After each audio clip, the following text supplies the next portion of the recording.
Yes, sir. Okay. So what I would do is for today's session, I have slightly modified the area or the title, not the area so much, the title. I have added a prefix to it on literary education, intellectual history as a method of inquiry. The reason being that I thought the close proximity which history as a discipline has with literature needs to be brought out, to be foregrounded. And one way of doing that was to connect the method of intellectual history with literary education.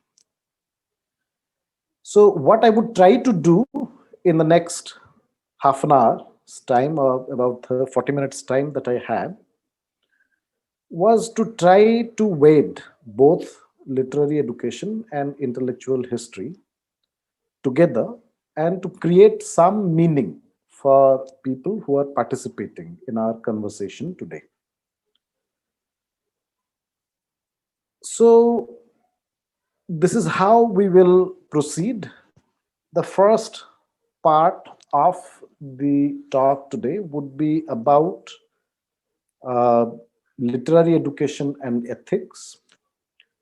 The second part would be about literary education and creativity. And the third and concluding part would be about intellectual history as a method. The method, I hope, would be illustrated in the first two segments. So by the time we come to the third segment, the method we would have some clarity about.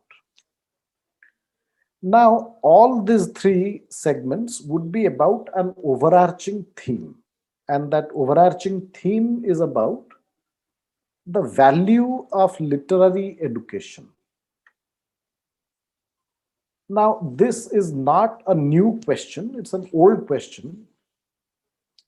And what I want to explore is to see how people have engaged with this question about what value do we ascribe to literary education.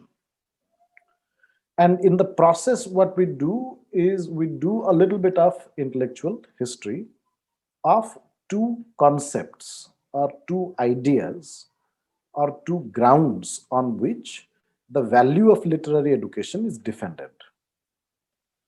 And I would primarily confine myself to the Western tradition, genealogies, and towards the end of the presentation, would try to open up a little bit about the Indian intellectual traditions by way of a comparison. So, ethics and creativity are the two grounds on which, of others, on which literary education has been defended since the antiquities or the classical Rome. We talked about classical Greece, but now let's move a little towards classical Rome. Or at least that's where I would begin my conversations with. So let me go to the next slide. Now, what I want to do or what I want to say here is that ethics has been the ground on which literary education has been defended, at least since classical Rome. Here, I cite one of the earliest instances known where the concept of humanitas was used to defend the value of literary education. Now, as we know, humanitas is the concept which is at the heart of the modern discipline that we know as humanities. And in earlier times, that's early modern times, and even before, it was known as Studia Humanitatis. So, Central to both humanities and humanities and studia humanitatis was the concept of humanitas. It meant several things. One was kind of when you wanted to refer to mankind, nature of mankind, people employed the term humanitas, Latin word. Mildness, meekness was another sense in which humanitas was used. If somebody was of a mild demeanor, then also the term concept of humanitas comes in. And it also did refer to culture, cultural taste. If somebody has a cultivated or polished taste, then somebody was, or the concept was being used in the context of that kind of a human being as well. Now, one of the earliest instances where you find this particular concept, which is at the heart of literary education or humanities education, one of the earliest instances where it was used was in the context of a case, a public controversy, a case which Cicero participated in and defended somebody called Archias. Now, Archias was a Greek poet, and the case happened around 62 before the Common Era. And in this particular case, Cicero, the Roman statesman, lawyer, rhetorician, defends the Roman citizenship of the poet Archias, who was of Greek origins. And the ground on which Cicero defends Archias's citizenship was on the ground of humanitatis or humanitas. That Archias was a cultured person, and that same cultural training or ethos was something that he was a part of, and just as much as the Roman citizens were also part of. So, since both of them shared the same cultural ethos conveyed by the term humanitas, that's the ground on which Cicero defended somebody's citizenship, a poet's citizenship. So, in this context, he's mounting a defense of humanitas or of humanities education or literary education. And we need to keep in mind that for a long time, history was part of humanities or humanities education. And it's a fairly recent phenomenon where history is being included as one of the social sciences. But for a long time, it had a very close boundary, or its boundaries were and are still coterminous, bordering literature. So I go to the next slide, and this is the first segment where we are in, and we are talking about, let me reiterate, one of the grounds on which the value of literary education has been defended. That is ethics or humanitas. And this is the quotation that I would like to read out. This quotation is from that speech which Cicero makes, and which is known as Pro Archia Poeta. What does literature do? Literature fosters the spirit of humanitas, and the quotation begins. Even so, that is Cicero saying, and is addressing the members of the Senate, I think you would hold that no mental employment is so broadening to the sympathies or so enlightening to the understanding.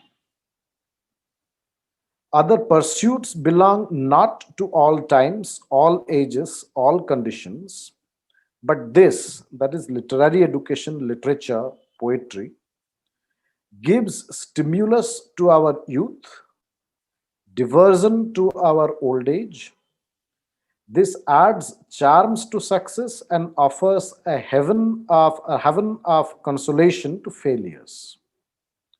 In the home it delights, in the world it hampers not. Through the night watches on all our journey, and in our hours of country ease, it is our unfailing companion. Now, several things could be spoken about in this passage. It's a very famous passage which gets cited now and then. So, literature appealing to sympathies, emotions, and appealing to understanding, reasoning, knowledge, and it appeals to across. It appeals to people across their lifetimes. It appeals to youth. It appeals to age, and it offers it arms. It's also applicable to different contexts. It's applicable. It's also useful when you succeed, and it's also applicable to people when they fail, like in a war or something else. So, the point that I'm trying to make here is this defense of literature on the ground of the concept of humanitas was picked up by somebody like Petrarch during Italian Renaissance, and from then onwards it has remained in conversation for the next few centuries. So you find it in Locke. You find John Locke referring to it, the philosopher. You find it otherwise as well, and across several writers of the modern times. So let me take a pause here and say that what we have done till now, what we have done is we have picked up a central question for our investigation. The central question is that what value do we ascribe to literary education? To find an answer, we have chosen intellectual history as a method of inquiry. And by that, what we have done is that we have picked up a key concept of which is central to humanities education, and we have tried to create a genealogy to see what kinds of contexts in which this concept has been employed, and people have derived pleasure of employing this concept in what sort of contexts. So this is the way in which we can do a little concept history or idea history of a something like of a concept like a humanitas. So, if ethics was on one ground in which the value of literary education is defended, there was another ground closely related but different on which the value of literary education was also defended. And this particular ground or concept was creativity. So, if ethics was one ground, creativity is the other ground in which or on which literary education is defended. So, if we do an intellectual history of creativity of the concept itself, then what do we do or how can we go about it? One of the basic ways in which we can proceed is to see the particular period in history when this concept acquires prominence or dominance. So, when it comes to a discursive limelight or a discursive dominance would be the word, or prominence. So, you would find the emphasis on creativity has always been there, but one of the periods in which it has received more attention is during the Enlightenment, the 18th century, long 18th century. And this is the period in which modern Western notions about creativity and the related thing, critical thinking, are largely formed. And in English literature, those of us who are familiar with that field the period would include the neoclassicals, the romantics. So what does creativity mean during the long 18th century? In a very simple terms, in one sense, creativity comes to denote the idea of originality. How different are you from somebody else? How different what you're thinking is from somebody else's position or argument. So, creativity, in one sense, comes to occupy or signify that individual originality, originality as a cultural ideal, difference from others. So, originality here conveyed several things. Couple of things of them are creatio. In Latin, the term is grounded in biology and politics. Engendering children, you are creating, procreating. And appointment of magistrates, that you're founding a polity, you're founding a city-state, or founding a republic.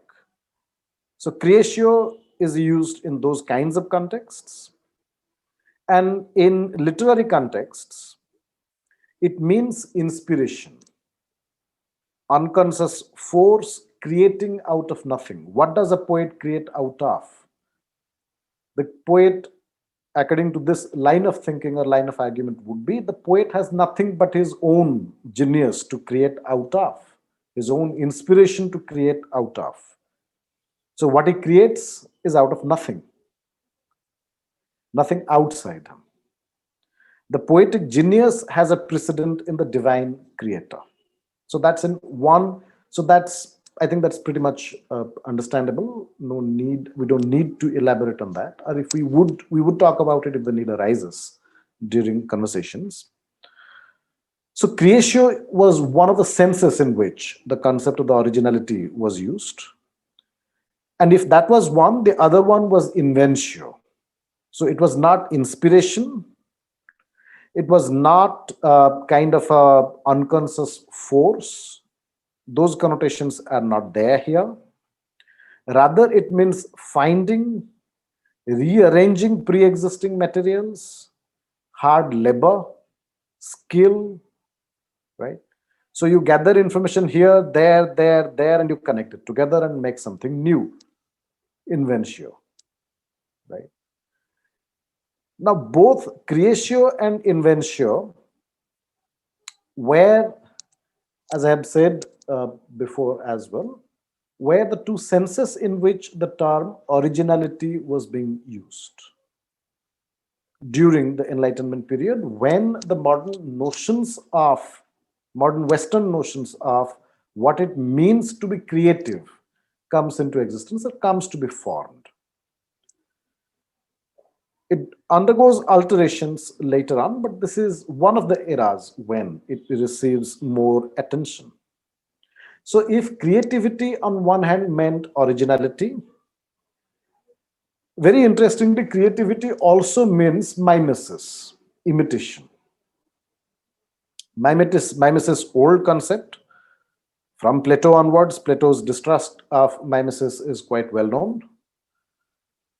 So creative freedom, it also means to signify the skill to imitate the model, free running parallel. So imitation also involved or present in a context where you parody somebody. But when you are parodying somebody, that's also your creativity. So imitation as a burlesque or a parody, imitation as forgery. So there was a poet in Scotland, Macpherson, if I recall the name from the top of my head, who forged the ballads of Ossians, who forged an entire tradition of ancient ballads for the Scotch. And we can find out those examples a little later if it becomes necessary, more concrete details about them. But the larger idea that I'm trying to convey here is that if originality was one sense in which the idea of creativity was being used, Mimesis or imitation was the other kinds of context or senses in which the term creativity or the concept of creativity was also used. Now, these are some references. Mimesis, world replication, world creation, those are the details which we do not necessarily need to go through now. And before I move on to the last and concluding slide, I would like to expand a little on why this creativity was so important during the 18th century and even afterwards. One of the particular reasons for it was that that it was connected to the question of human freedom. If people asked a question that when is a human being completely free, completely quote unquote, the answer was being provided at that point in time that look, when you are creating something, that's the process in which you are experiencing freedom. And when you are experiencing freedom, you are experiencing your own humanity to the max. You are enjoying your being human when you are actually experiencing freedom. And one of the contexts in which you experience freedom the most was during the creative process, the process that goes into creating itself. And obviously, creation here means a lot of things. It doesn't mean only writing poetry, it could mean a whole range of other things. So, for instance, performing on the stage, singing, so on and so forth. So let me take a pause here as well and try to be a little self-reflexive here. What we are doing here is we are looking at a second ground on which literary education is defended. And the second ground is provided by the term creativity. And we have tried to see that we have located a particular period which is conducive to do a kind of an intellectual history of creativity. That is something that we need to keep in mind as a method when we apply intellectual history. We need to do the hard work of archival research so that we know which period and which context in which we can raise a question about something like a creativity or a concept like creativity. So that's something, an additional work that needs to be done on which the method would be reliant. So overall, what we have done till now, we have gone through about, like, let's say 4 core slides. The basic question, let me reiterate, we started with the basic central research question that we have formulated. The question that we formulated for ourselves this evening is that how do we analyze the value of literary education? If we are interested in a question like that, why should people do literary education at all? Then what kind of answers can we come up with? So to engage with that research question, we formulated a method, and that method, we took recourse to a method. We didn't formulate it, it existed much earlier. So we took recourse to a particular method of doing research, and that's intellectual history in this case. And then we do 2 kinds of illustrations. How do we do intellectual history? One, we pick up the idea of humanitas, which is connected to the idea of ethics on which literary education is defended. That literary education is something which trains you or trains everybody in the spirit of humanitas. Ideally speaking, it should. So then we tried looking for instances where the term, the concept has been used, and we try to analyze how. So we saw Cicero using it, and Cicero was using it in a court case kind of a scenario. And little later, we also saw, we didn't touch upon it that elaborately, but we saw Petrarch was also rediscovering that concept. And later on, John Locke was using this particular concept of humanitas in one of his letters that he was advising to a young scholar who wrote to him seeking advice on how to educate himself, what should he read. So Locke was advising him both Cicero and via Cicero, the spirit of humanitas. And as we know, Cicero, apart from Aristotle and Plato, was one of the most widely discussed Roman thinkers, classical thinkers. Of course, Plato and Aristotle are not Roman, but classical thinkers, Cicero was a Roman guy. So Locke was advising him, and Cicero was one of the most popular classical thinkers who was in circulation throughout Europe. And then we moved on to do a short history of creativity, and we tried to see how it works in 18th century and how it works later on. Not so much later on, but pretty much we confined ourselves to the 18th century, but you can expand it. So now I come to the last slide, and we're gonna conclude with this idea here. One point from this slide that I would like to draw your attention to is the question of historicization. Now, one of the drawbacks of the method is that it won't work for you if you do not do an adequate historicization.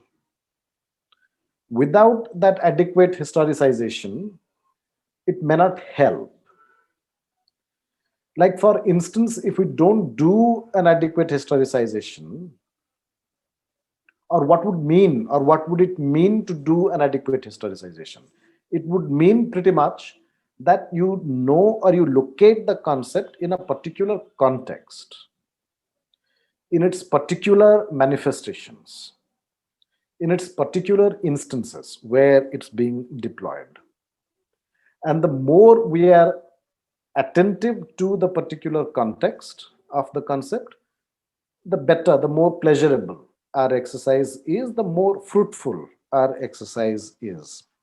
In fact, more or less, that's one of the points that Quentin Skinner, who was the most famous practitioner of intellectual history, J.G.A. Pocock too, little later, both are British, and I'm not sure about that. We need to check. But both Quentin Skinner and Pocock were practitioners of intellectual history. And there is a very famous essay by Skinner, 1960s, where he raises this point about historicization, and the essay remains a classic reading till now. The last the last book that I'm referring to is more related to literature people, a literary history of sympathy. So if you take up a concept like sympathy, how it works, 1750 to 1850. So that's an example again. And in between, you have Andrew Sartori and Samuel Moyn, Global Intellectual History. That's the book which would help us to see how literary history and global history connect with each other, comparison, how it works there. Now, I would take a couple of minutes more, little time to discuss or to pose a larger question. Suppose we want to do an intellectual history of a concept called seva. It's a concept, it's a word that we encounter in many spaces. We encounter it in theology, seva. We do seva, Guru seva. We encounter it in politics. We do Janaseva. particularly modern forms of politics. They're conceptualized as Janaseva. And we do, we may also encounter it in other spaces as well. My own interest has been both theology and politics and the intersections between the two, where we find something like Seva. And as a category of, let's say, Indian political theology, or to be more specific, a Hindu political theology, I do not know if in other systems, Buddhist or other systems, Indic or Indo-Islam or Indo-Christianity, it exists or not. I do not know. It may, and I would be surprised if it does. So, and I would conclude here with one archival reference. This archival reference I recently come across. If you go to the traditional Madala Panjis of Jagannath Temple in Odisha, which were some of which were collected and it's now deposited. They're now deposited at the National Archives Center in Bhubaneswar. Reams after reams, you would find this word, their conversations are about this word seva. So what kind of a seva does the political authority, that is the state, the king, assign to the members of the temple establishment, and how it monitors temple, the work of temple establishment via this category of political theology called seva. How the temple establishment, which sustained almost 1,000 people at that point in time, if not more, uh, in terms of the occupation and all.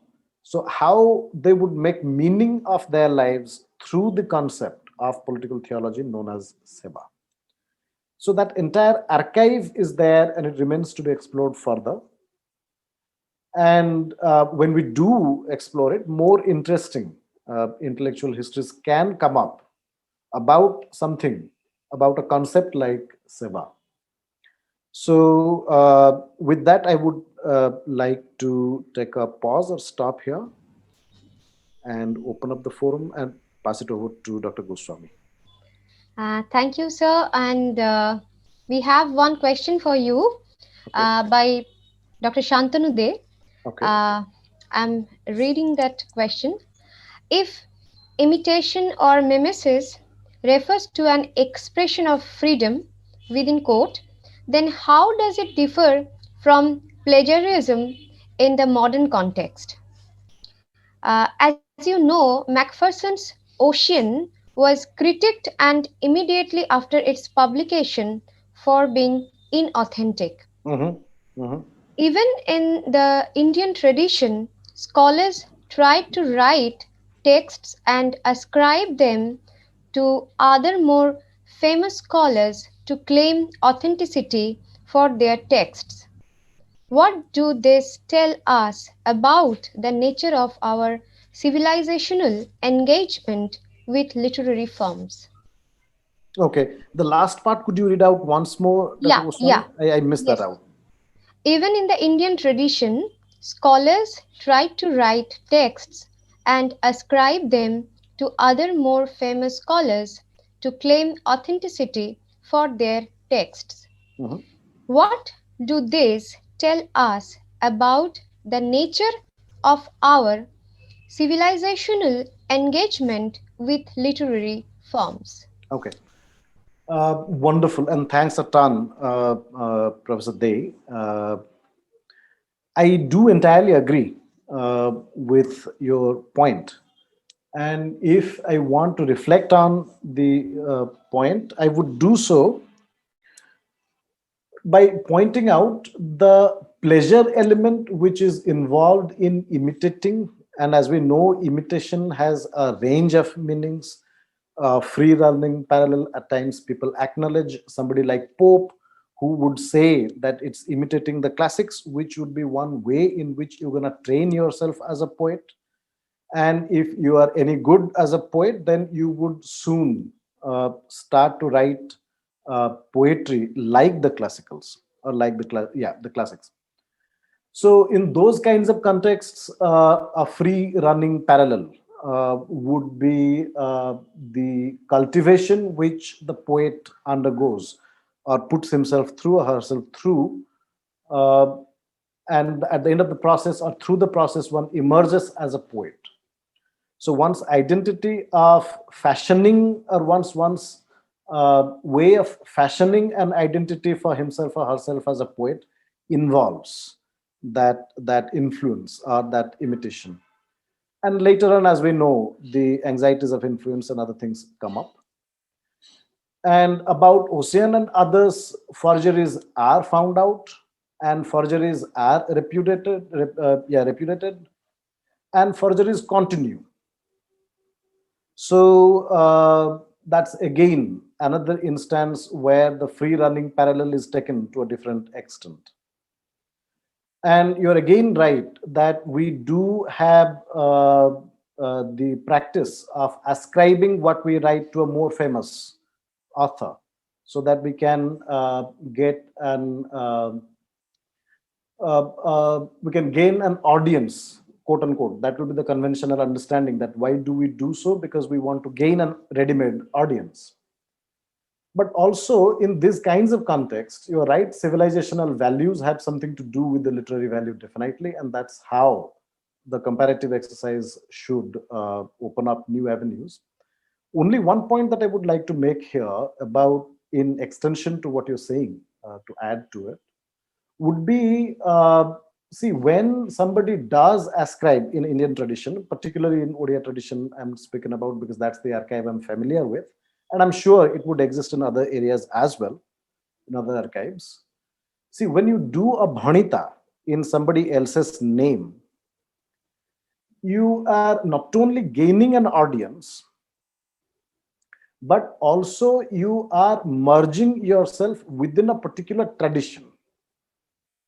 So you are not, suppose let's say Jagannath Das wrote the Bhagavata in Odia, and lot of other people would ascribe their own poetry to Jagannath Dasa.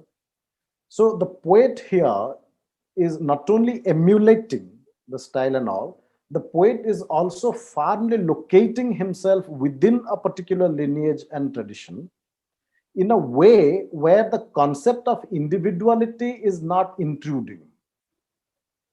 So the poet who does the Bhanita is not gaining name for himself. So he's gaining name for a particular lineage. So it works both ways in terms of a new work acquiring an audience, and also a new work throwing light on or adding to, in whichever ways, to a particular lineage. And that, I think, is a top of my head response to that. And yeah, great question. Thanks.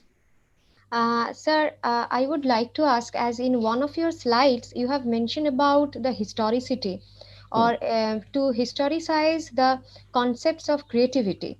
So, Mhm. in that case, is it possible for us to situate the theories of Collingwood as well as Vico and also Descartes in this entire phenomena, that where we can relate creativity with history and also with politics, if we can situate Machiavelli to have a better understanding? Yes, absolutely right. Absolutely right, Dr. Goswami. I mean, it's very wide-ranging. It takes us to Vico. It takes us to from Collingwood to Vico to Machiavelli. Definitely yes. Definitely yes. And it's not that. I mean, let me say it this way. Uh, I was reading the other day a piece on how the genres of biography and history relate to each other in Western context primarily. Uh, and the title slips my mind immediately, doesn't come to me. But what I found interesting in those kinds of essays, pieces that I was reading, is precisely this kind of question, where we see the boundaries between historiography, and if it relies on a kind of a historicist method, as or in terms of its core practice, which it does, uh, then the relationships between genres like biography and historiography become very interesting, in the sense that when you do a biography, you do particular of a particular individual or a particular private individual, so on and so forth. And for a long time, people thought that history is connected to more public events and all that. But of late, as we know, those kinds of distinctions are not holding water anymore. So I guess, in a sense, what I'm trying to say in response is that this relationship between history and historicization and literary creativity, or let's say literature as such, if we see that both are modes of producing knowledge, then for me the question that I'm interested in, that how do these modes of knowledge production intersect with each other, on what spaces, in what areas they talk to each other more frequently. Thank you, sir. And there is one last question for you.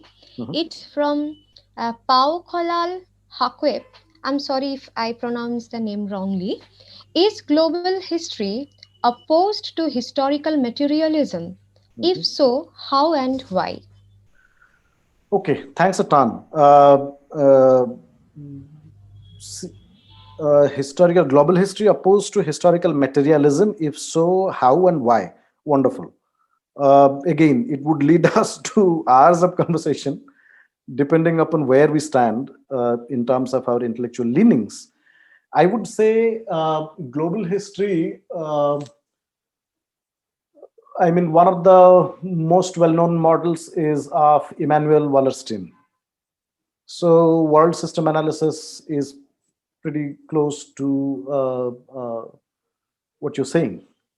So, and then of late, there has been works on, I mean, as you know, Jürgen Osterhammel, who wrote that work on 19th century. It's a big compendium work, and people are comparing it with Bradel and all that.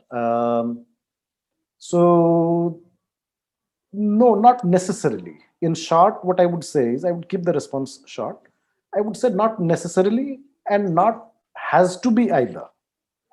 There is no reason for it to completely match with historical materialism, and neither does it have to completely differ either.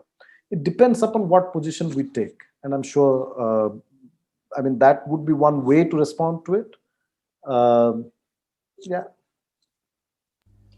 Thank you so much for your talk. And it's like that we had a journey through Cicero to Collingwood, and it's a journey of historiography, historicity, and also of creativity. Thank you, sir. Thank you so much. Thank you very much.